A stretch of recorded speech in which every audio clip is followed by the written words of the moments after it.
Welcome back to the channel, guys, and today I'm going to teach you how to use the stroke tool in Adobe Photoshop.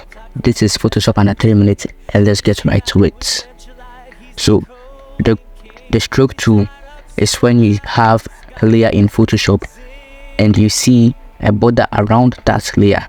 It can be a picture, it can be a shape, it can be an image, just any layer you can think of in Photoshop.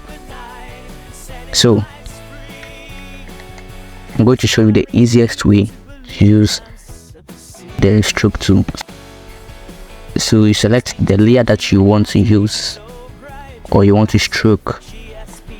Then on your right hand side of the Photoshop interface, you're going to have this interface. You can click on stroke, then you choose any color that you want to use as your stroke, and as you can see, the stroke has appeared on our rectangle in the middle of the canvas. You can choose any color of your preference, and that's it. The gradient tool, how to use it under 3 minutes.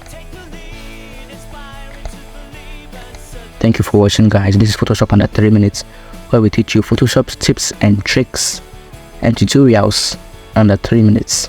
So please subscribe and like this video so the algorithm can boost our little small channel that we are starting.